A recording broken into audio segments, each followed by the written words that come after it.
endokrin.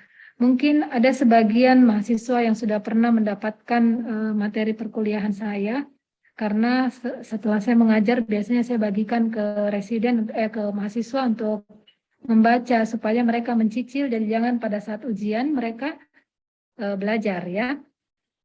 Jadi deteksi dini gangguan pertumbuhan dari aspek endokrin.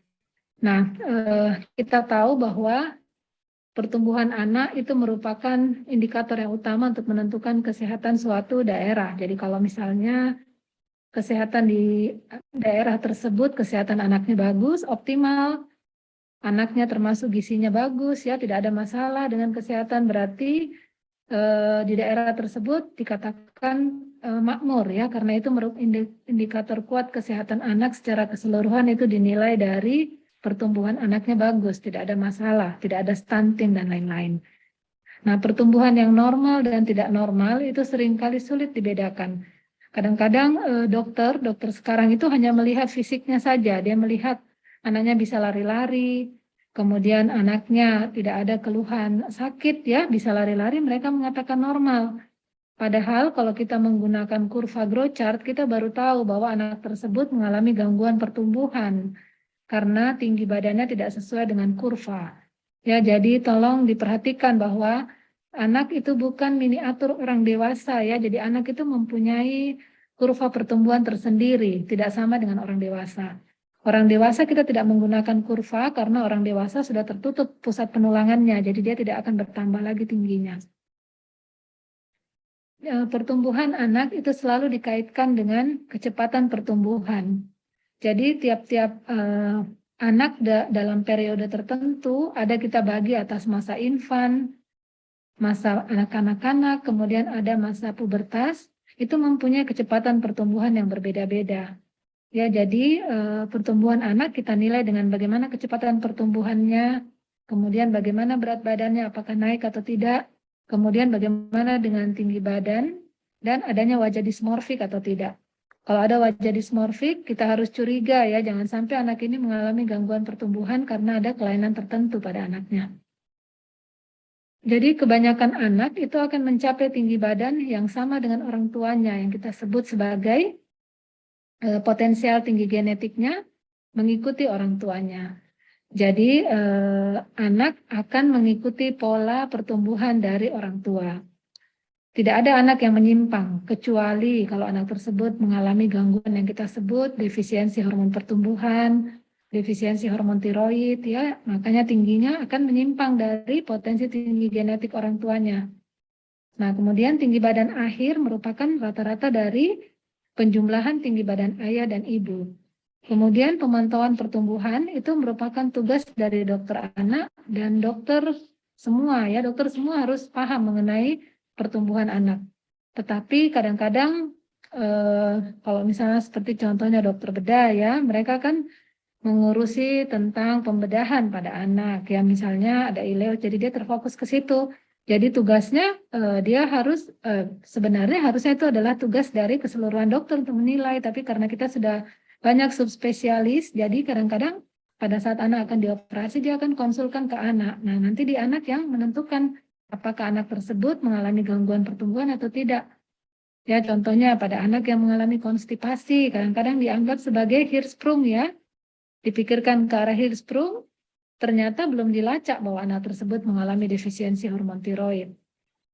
Nah, mekanisme pertumbuhan anak itu terbagi atas ada faktor nutrisi, faktor lingkungan, faktor kesehatan, faktor hormon, dan genetik. Kelimanya ini berperanan penting untuk pertumbuhan yang optimal pada seorang anak. Pertumbuhan pada anak itu terjadi terutama pada lempeng epifisis. Jadi pada pusat penulangan ada yang disebut lempeng epifisis. Di situ tempat terjadinya deposisi tulang sehingga terjadi penambahan tinggi badan. Kalau di situ mengalami gangguan ya, maka tinggi badannya tidak akan bertambah. Jadi hormon yang terlibat untuk pertumbuhan pada anak yaitu yang pertama adalah hormon pertumbuhan, kemudian yang kedua adalah hormon tiroid, kemudian hormon seks pada saat anak mengalami pubertas, kemudian hormon insulin ya untuk mengatur supaya anak tersebut tidak mengalami penyakit diabetes, dan hormon adrenal. Kesemuanya ini akan mempengaruhi pertumbuhan seorang anak. Sekarang pertumbuhan. Jadi pertumbuhan itu terjadi karena berbagai faktor yang meliputi protein, genetik, hormonal, dan regulator dari pertumbuhan. Nah, kalau kita melihat tulang di sini, ini satu tulang panjang sebagai contoh, disinilah tempat terjadinya pertumbuhan seorang anak. Ini kita kenal adanya namanya epifisis, kemudian ini namanya diafisis ya. Di antara epifisis sama diafisis ini ada namanya metafisis, yaitu yang disebut epiphyseal plate, atau disinilah lempeng epifisis. Disinilah tempat terjadinya pertumbuhan. Hormon-hormon akan bekerja di sini, sehingga akan menyebabkan tinggi anak bertambah. Bila antara diafisis dan epifisis bersatu, tidak ada lagi lempeng pertumbuhan di sini karena sudah bersatu antara diafisis sama epifisis, anak tidak akan bertambah tingginya. Itu terjadi pada saat anak sudah melewati masa pubernya, ya. Jadi tulang sudah tertutup. Makanya penting sekali pada pertumbuhan seorang anak kita selalu meminta foto bone age tangan kiri. Karena foto bone age tangan kiri itu menggambarkan apakah anak tersebut masih bisa bertumbuh atau tidak. Nah, ini adalah tahap-tahap pertumbuhan seorang anak. Kalau kita lihat tahap pertumbuhannya, itu relatif proporsi antara kepala, badan, dan ekstremitasnya itu relatif proporsional ya. Nah, kita lihat pada saat anak dalam kandungan ya, dalam berbentuk fetus ya, kita lihat yang kita nilai itu di sini ada kepala, ada badan, dan ada ekstremitas. Maaf ya, sebentar ya. Halo? Halo? Halo?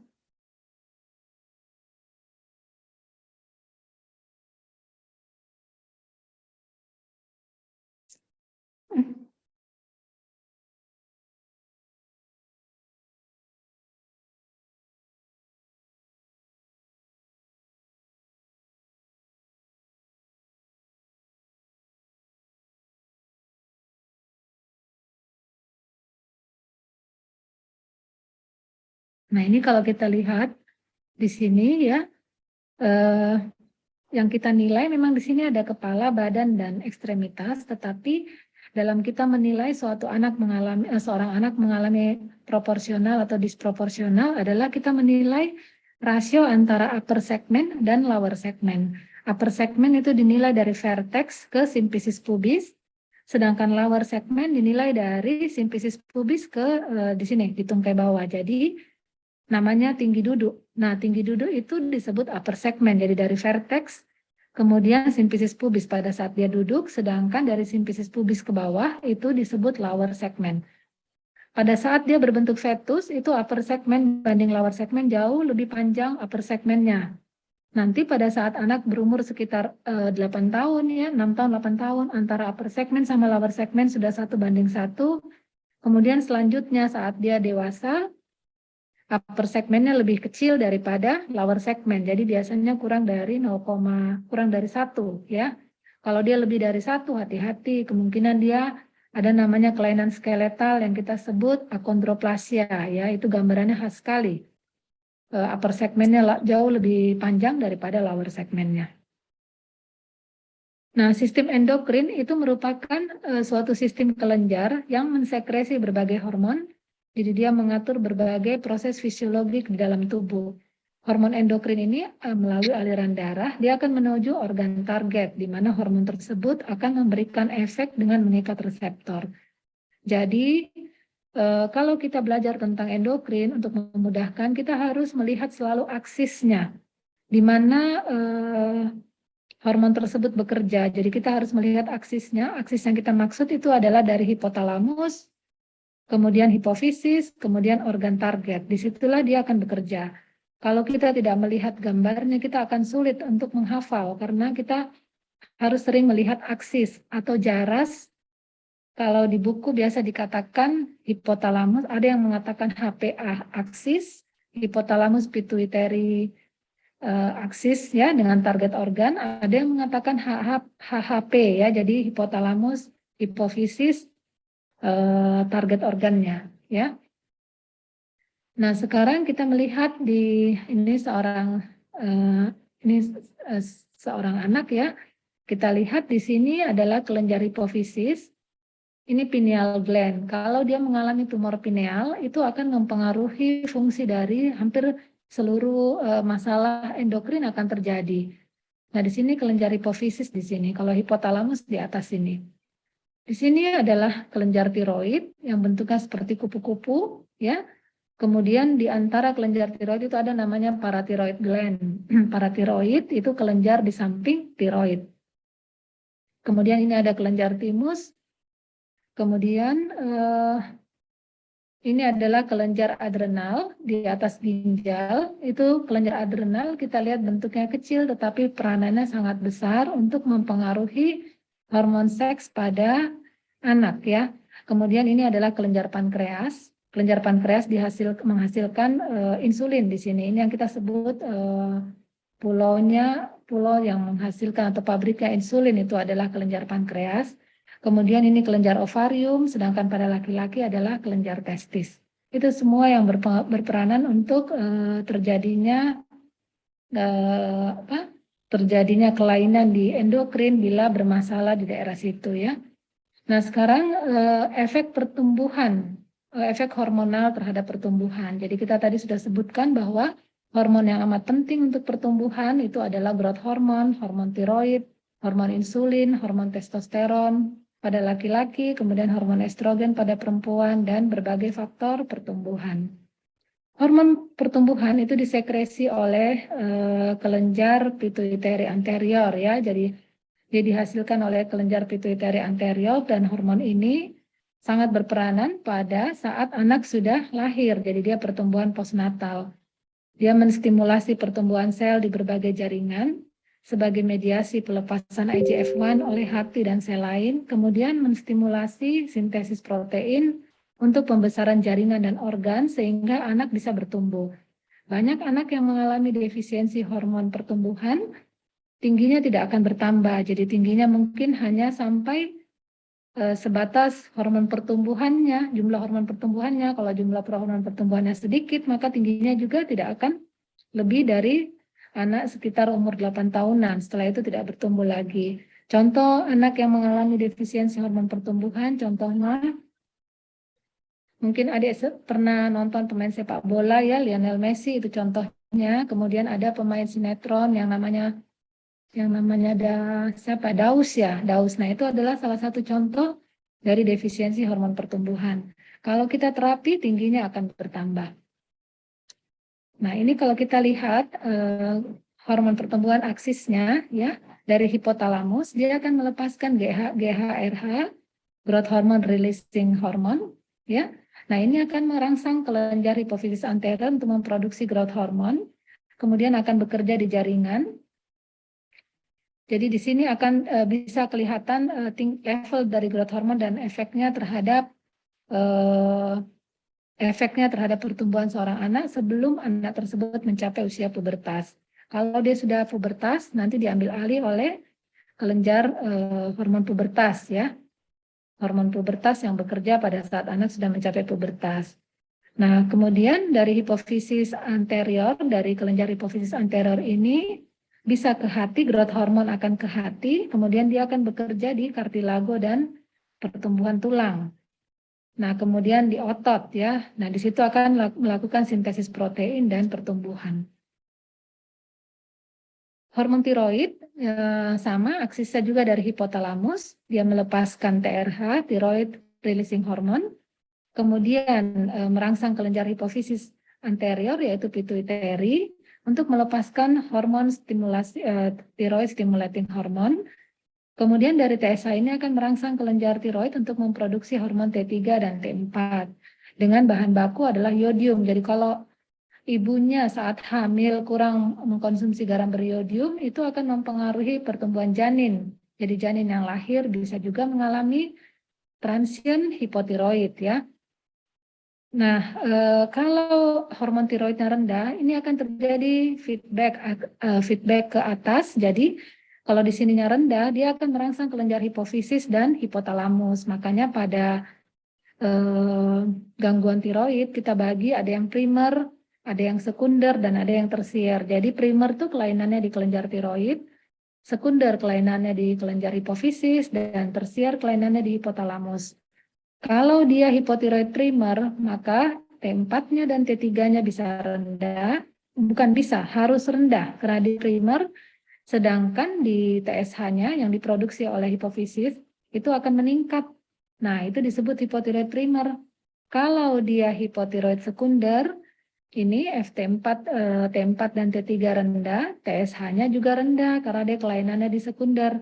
Kalau dia tersier, FT4 atau T4 dan T3 rendah, TSH-nya bisa normal atau rendah, TRH juga rendah. Tetapi karena kita tidak bisa memeriksa di kelenjar hipotalamus, kita tidak bisa memeriksa TRH, jadi kita hanya memeriksa TSH dan T4 atau FT4, sehingga kita hanya membagi, walaupun dalam teori dikatakan ada primer, sekunder, tersier sesuai dengan kelainannya, tetapi karena kita tidak bisa memeriksa TRH, jadi kita hanya membagi atas primer dan sentral saja. Nah, sentral itu kalau ininya rendah, T4, TSH-nya juga akan normal atau bisa rendah.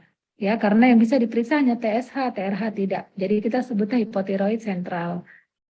Nah, perannya itu adalah memungkinkan fungsi dan pertumbuhan dari sel normal, menginduksi retensi natrium untuk sintesis protein, kemudian stimulasi pelepasan growth hormone, dan meningkatkan laju metabolik. Jadi peranannya itu sebagai laju metabolik, peranan dari hormon tiroid untuk BMR, basal metabolic rate, kemudian meningkatkan produksi panas. Jadi pada anak yang mengalami hipotiroid, biasanya suhunya sering dingin, hipotermi. Kalau dia mengalami hipertiroid, yang terjadi kebalikannya karena dia meningkatkan produksi panas. Kemudian pengaturan berat badan, aktivitas susunan saraf pusat. Jadi kalau dia mengalami hipotiroid, maka ada gangguan impuls sinyal dari otot ke stimulus ke sentral. Itu ada gangguan, ada perlambatan, ya, karena hormon tiroid itu bekerja pada hampir semua organ tubuh dipengaruhi oleh hormon tiroid, semua metabolisme termasuk sinyal dari target organ ke sentral, ya, itu akan terpengaruh sehingga dia akan mengalami gangguan susunan saraf pusat dan sangat mempengaruhi perkembangan otak dan pertumbuhan. Nah, sekarang seks steroid. Seks steroid itu adalah estrogen untuk perempuan, testosteron untuk laki-laki. Ini akan bekerja saat anak memasuki usia pubertas. Dia menstimulasi pertumbuhan pubertas, akan menghentikan pertumbuhan tulang dengan menginduksi penutupan epifisial growth plate. Jadi kalau tadi lempeng epifisisnya sudah tertutup, anak sudah tidak bertambah tinggi, tingginya di kurva itu akan menyilang. Jadi dia tidak akan sejajar lagi dengan kurva, tapi dia akan menyilang karena dia sudah tertutup. Kemudian testosteron pada anak laki-laki juga akan menstimulasi sintesis protein dan menghasilkan pertumbuhan massa otot terutama pada anak laki-laki. Androgen dan estrogen ini dihasilkan dalam gonad, yaitu kalau perempuan dihasilkan dalam kelenjar ovarium, kalau laki-laki dihasilkan oleh kelenjar testis, dan kelenjar adrenal pada pubertas. Jadi pada saat puber, hormon seks itu dihasilkan oleh kelenjar ovarium, menghasilkan estrogen, kemudian kelenjar testis akan menghasilkan testosteron pada laki-laki, tetapi pada kelenjar adrenal juga akan menghasilkan hormon testosteron. Jadi testosteron itu pada anak perempuan bisa ada, ya bukan hanya laki-laki, karena pada anak perempuan juga kelenjar adrenalnya menghasilkan hormon testosteron. Jadi makanya kenapa anak perempuan bisa tumbuh bulu-bulu, ya karena ada hormon testosteron yang dihasilkan dari kelenjar adrenal. Kalau laki-laki berarti dua, dari testis, kelenjar testis, dan kelenjar adrenal. Kalau perempuan dari kelenjar adrenal saja. Nah itu juga akan menyebabkan fusi epifisis dan pertumbuhan linear, kemudian pubertas dini pada perempuan bisa menyebabkan perawakan pendek. Kemudian kalau androgen itu biasanya ini di kelenjar adrenal, itu dia utamanya di hidroepiandrosteron, akan dikonversi menjadi estrogen, testosteron pada jaringan, puncaknya pada dewasa muda, karakteristik seks sekunder. Pada perempuan, dihidroepiandrosteron ini akan menstimulasi pertumbuhan otot dan tulang pada usia remaja. Jadi ini androgen yang dimaksud ini yang bekerjanya di kelenjar adrenal. Kemudian estrogen. Estrogen itu selama pubertas akan dihasilkan, itu merupakan karakteristik seks sekunder pada anak perempuan.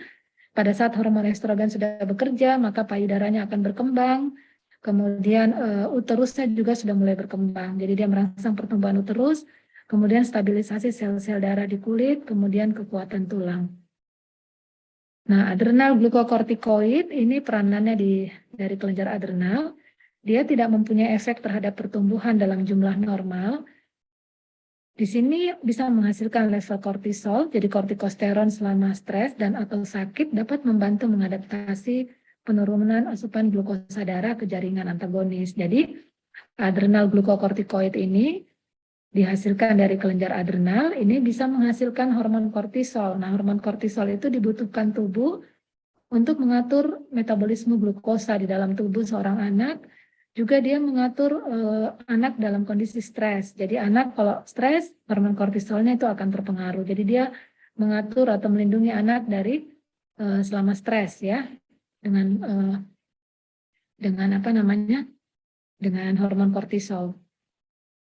Jadi hormon kortisol itu hormon utama yang disekresi oleh korteks adrenal sebagai respon terhadap stres dan dapat menghambat pertumbuhan pada keadaan tertentu. Ya, jadi level kortisol itu dapat meningkat akibat infeksi atau stres eksternal lainnya. Dan dia bertanggung jawab sebagian terhadap menurunnya pertumbuhan saat sakit. Sekarang insulin. Insulin itu menstimulasi asupan asam amino dan sintesis protein yang penting untuk pertumbuhan, membantu diferensiasi dan pembelahan sel in utero, dan dapat menstimulasi sekresi IGF-1 dihasilkan oleh kelenjar pankreas. Pertumbuhan. Nah, sekarang setelah kita mempelajari berbagai hormon, kita akan memahami bahwa regulasi pertumbuhan prenatal itu dipengaruhi oleh faktor non-hormonal dan hormonal.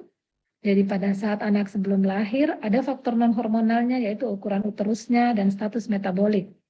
Dan faktor hormonalnya dipengaruhi oleh insulin dan IGF-1. Sedangkan saat anak sudah lahir atau fase pertumbuhan normal setelah postnatal, itu akan terbagi atas 3 fase, yaitu yang tadi saya sudah sebutkan, fase bayi, fase anak, dan fase pubertas.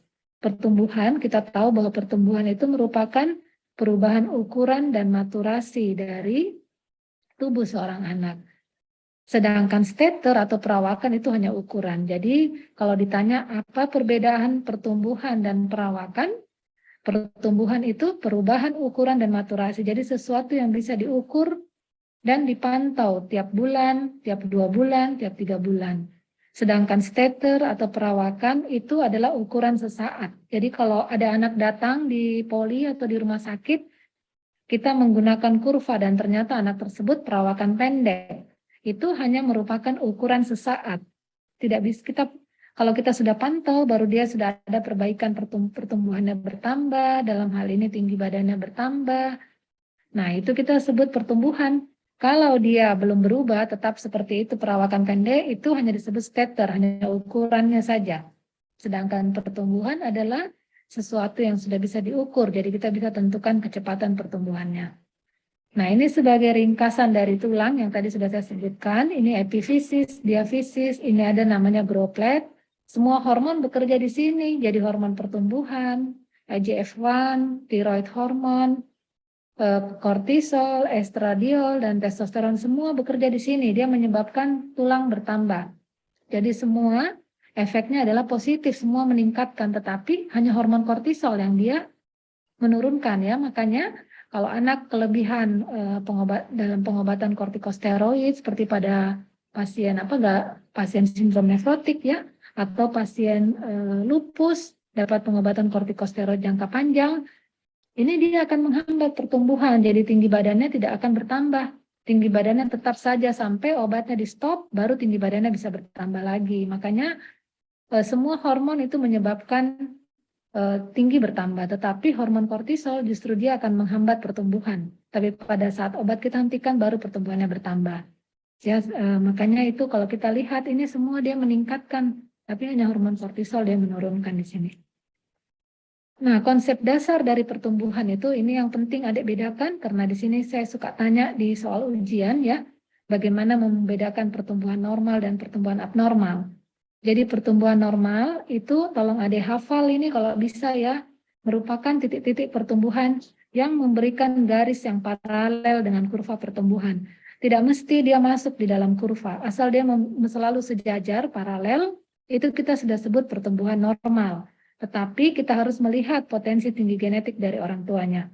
Artinya tidak ada pemotongan lajur kurva pertumbuhan. Jadi tidak ada pemotongan titik-titik pertumbuhan di dalam kurva. Jadi dia selalu sejajar, nah itu pertumbuhan normal. Sedangkan pertumbuhan abnormal, tolong adik hafal ya, karena ini saya biasa tanya di ujian, merupakan titik-titik pertumbuhan yang memotong garis pada kurva karena tidak paralel. Jadi pertumbuhan tidak normal itu merupakan titik-titik pertumbuhan yang memotong garis pada kurva pertumbuhan karena tidak paralel, kecuali pada fase bayi dan remaja. Jadi pada fase bayi dan remaja, kalau dia memotong kurva itu masih normal, bukan tidak normal ya. Makanya dia sebut di sini kecuali. Kenapa? Sebentar saya jelaskan di sini ya. Nah, kalau kita melihat di sini A dan B, ya, ini merupakan yang mana pertumbuhan tidak normal, yang A atau yang B?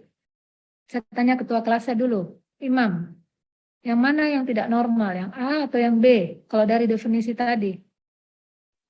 Dok, yang tidak normal sepertinya yang A, Dok. Berarti Imam ini ngantuk tadi ya, saya menjelaskan dia tidur. Ya, tadi kan sudah dijelaskan di sini deh. Pertumbuhan normal, titik-titik pertumbuhan yang memberikan garis yang paralel dengan kurva pertumbuhan. Artinya tidak ada pemotongan lajur pada kurva.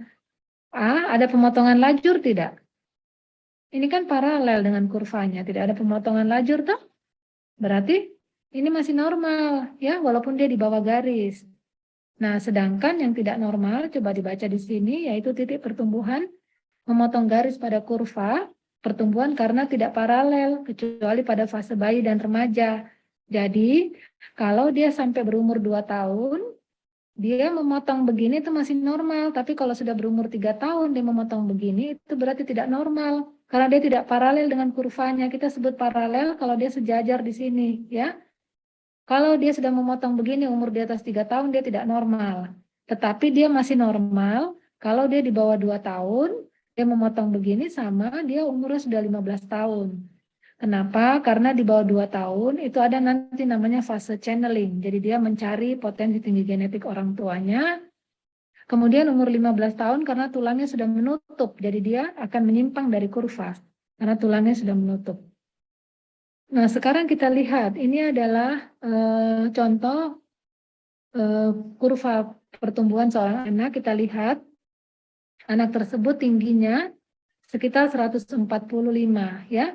Ternyata 145 itu kita plot di persentil 50, itu dia umurnya 15 tahun, tingginya 145.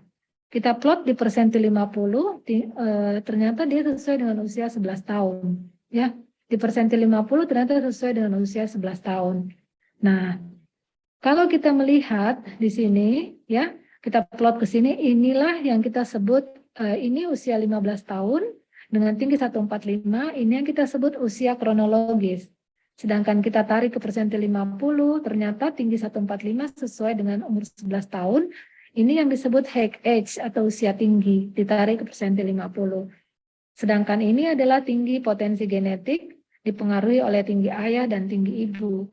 Nah, kalau ini anak tingginya di sini, dia di bawah dari persentil 3, itu kita sebut sebagai perawakan pendek. Nanti adik lihat bahwa perawakan pendek ini apakah masih normal, familial genetik, atau tidak normal. Kita pantau pertumbuhannya tiap bulan, supaya kita bisa lihat apakah dia akhirnya naik ke atas, atau dia makin menyimpang. Kalau dia makin menyimpang, berarti tidak normal. Kalau dia naik ke atas, kemungkinan bisa ada namanya CDGP. Ya. Nah, kalau dia dilihat satu titik gini, kita belum bisa mengetahui bahwa ini ada kelainan.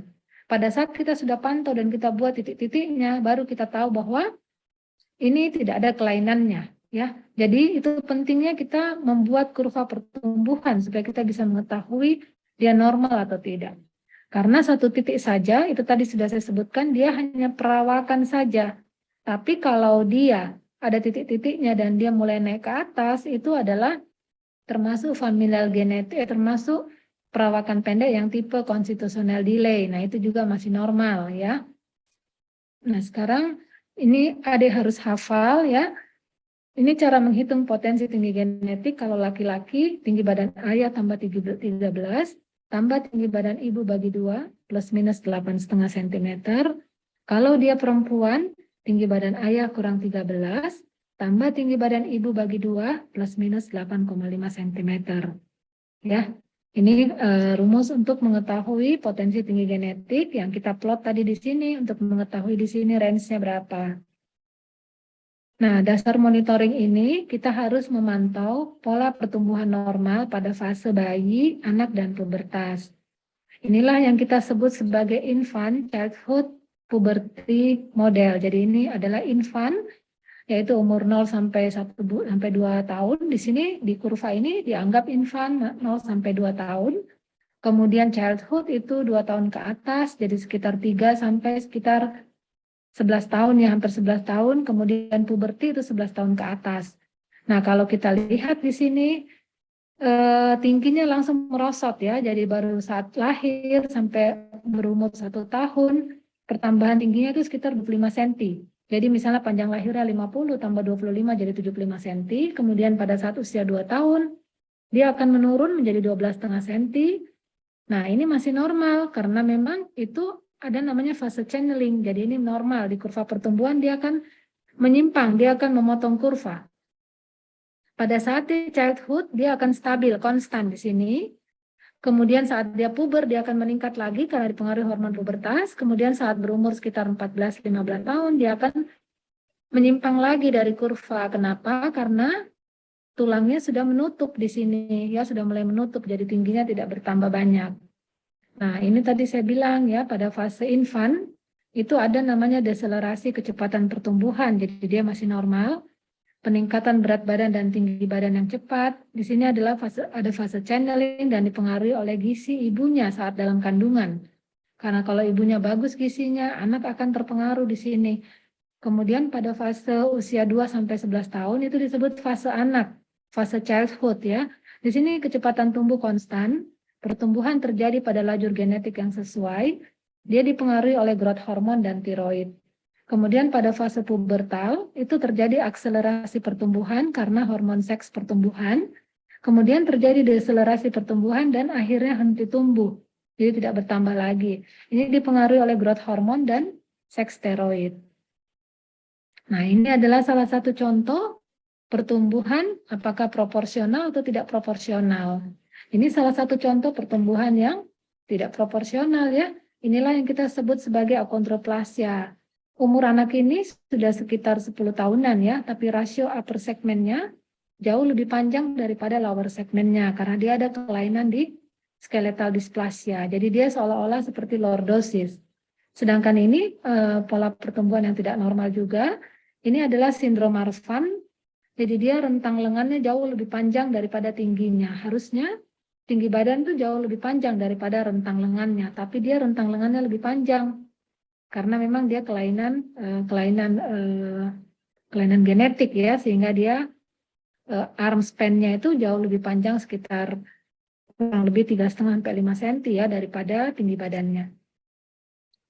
Dari kesimpulan tadi itu saya ingin bertanya kepada adik-adik, siapa yang bisa sukarela menjawab apakah perawakan pendek merupakan gangguan pertumbuhan?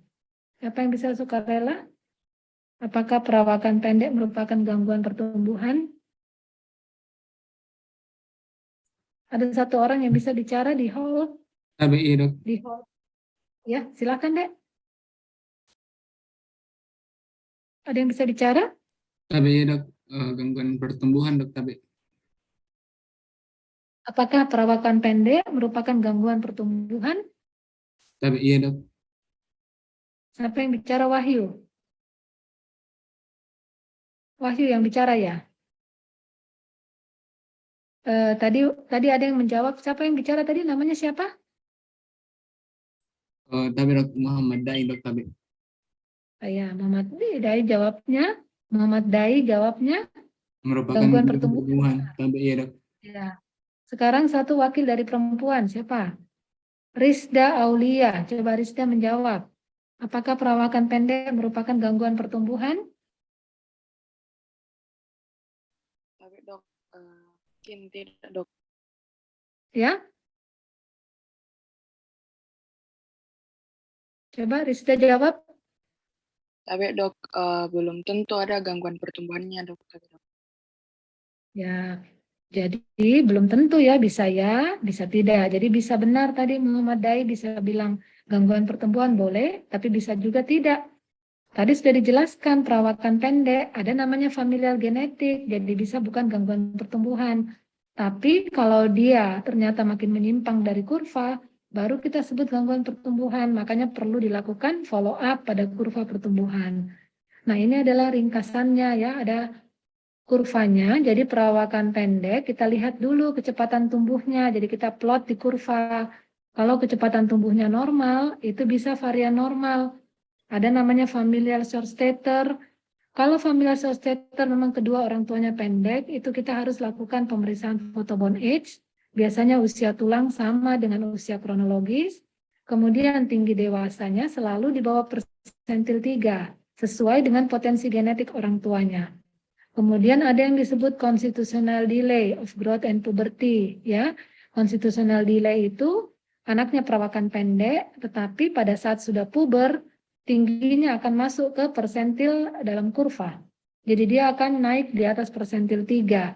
Makanya kita sebut constitutional delay. Biasanya usia tulangnya lebih muda dari usia kronologis, kemudian tinggi dewasanya itu lebih tinggi dari di atas persentil 3. Jadi saat dia belum remaja, belum puber, biasanya di bawah persentil 3, saat dia sudah puber di atas persentil 3. Dan sesuai potensi genetik, sesuai dengan tinggi orang tuanya dan dipengaruhi oleh riwayat keluarga. Ya, riwayat keluarga, ibunya haidnya agak telat atau bapaknya mimpi basah agak telat. Nah, kemudian tidak normal. Kalau kecepatan tumbuh tidak normal, kita bagi lagi menjadi 3. Ada yang proporsional, ada yang disproporsional, dan ada yang kelainan dismorfik. Ya, kalau dia disproporsional, itu berarti rasio berat badan tinggi badannya meningkat, jadi anaknya gemuk dan pendek. Itu biasanya kelainan endokrin, apakah defisiensi growth hormone, hipotiroid, kelainan kortisol, atau pseudohipoparatiroid. Kalau rasio berat badan tinggi badannya turun, artinya anaknya kurus dan pendek. Ini gangguan malnutrisi atau penyakit kronis seperti TB paru, leukemia di sini, atau IUGR, stunting masuk di sini ya. Dia kecepatan tumbuhnya tidak normal, proporsional, rasio berat badan tinggi badan turun. Kemudian yang disproporsional, contohnya tadi kelainan skeletal ya, seperti akondroplasia, riketsia, kelainan metabolik, kelainan spinal, spondylodisplasia. Kemudian kalau kelainan dismorfik itu gangguan hormonal, gangguan kromosom, maaf. Jadi dia bisa trisomi 21, sindrom Turner, sindrom-sindrom yang lain, Prader-Willi, fetal alkohol, Russell-Silver, Noonan syndrome, ya itu semua masuk di situ. Nah ini ringkasannya, familial short stature seperti begini deh, yang tadi dia selalu di bawah persentil 3 karena memang orang tuanya pendek, ya. Tinggi akhirnya juga pendek, tidak perlu dirujuk, hanya perlu dipantau saja apakah pertumbuhannya jalan atau tidak.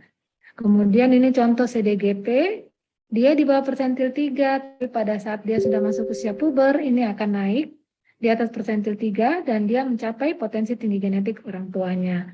Tetapi dia ada riwayat orang tuanya, ibunya normalnya usia puber pada anak perempuan, mulai tumbuh payudara itu usia 8 tahun sampai 13 tahun. Jadi kalau di atas 13 tahun belum haid, kita harus pikirkan kemungkinan ini bisa CDGP. Kalau laki-laki usia 9 sampai 14 tahun. Jadi kalau sudah usia di atas 14 tahun belum mimpi basah, berarti dia mengalami delay puberty ya. Nah, ini adalah pola pertumbuhan linear. Kita lihat kalau CDGP dia di bawah persentil 3, tapi saat dia puber, saat dia haid, dia akan naik ke atas. Kalau ini familial genetik, dia akan dibawa terus, karena memang kedua orang tuanya pendek. Nah ini growth hormone defisiensi, dia di bawah, tapi pada saat diterapi dia akan naik ke atas. Turner syndrome, dia dibawa terus, kemudian dia akan menyimpang kalau tidak diterapi. Kalau dia diterapi, dia sama dengan defisiensi hormon pertumbuhan akan naik ke atas. Nah, sekarang kesimpulannya adalah anak perempuan yang pendek, pubertas terlambat, jangan lupa pikirkan kemungkinan ini adalah suatu Turner syndrome. Jadi harus dilakukan analisis kromosom. Ya, anak perempuan pendek, pubertas terlambat, pikirkan Turner syndrome, harus dilakukan analisis kromosom.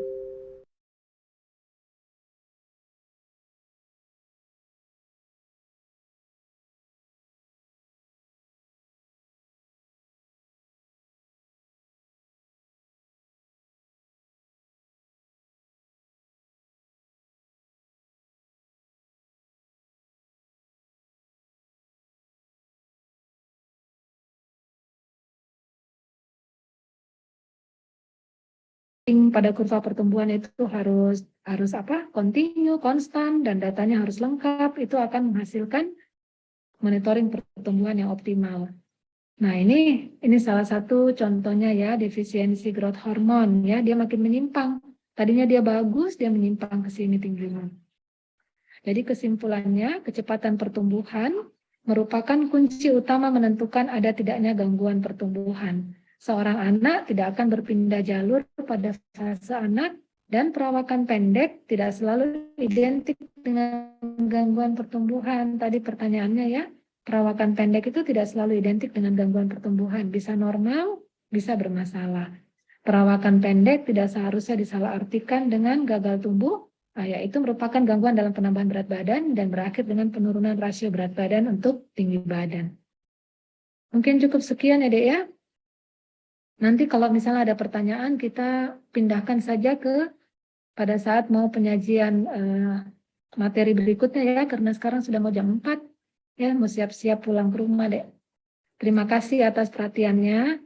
Assalamualaikum warahmatullahi wabarakatuh. Nanti kalau ada pertanyaan bisa pada saat mau materi yang berikutnya. Terima kasih ya. Mudah-mudahan dipahami, Dek. Saya izin live ya. Terima kasih banyak, Dok. Dok, terima kasih banyak, Dok. Terima kasih banyak, Dok. Terima kasih banyak, Dok. Dok. Assalamualaikum.